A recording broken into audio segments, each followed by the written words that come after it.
If your Kia Sportage is completely silent when you turn the key or push the start button, we can fix this in 5 steps. Statistically, 70% of no-start conditions are caused by simple battery discharge or corroded cable connections. Let's walk through the diagnostic process to find the exact point of failure in your starting circuit. Always start with the basics like checking your gear selector and ensuring your battery terminals are tight and clean. If the battery is good, your starter relay might be stuck. Try swapping it with the horn relay to test.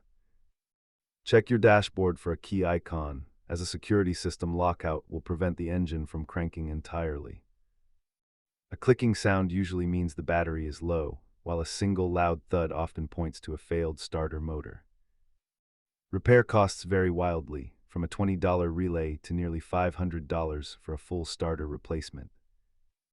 If you're stranded, tapping the starter motor with a wrench while cranking can sometimes shock it back to life.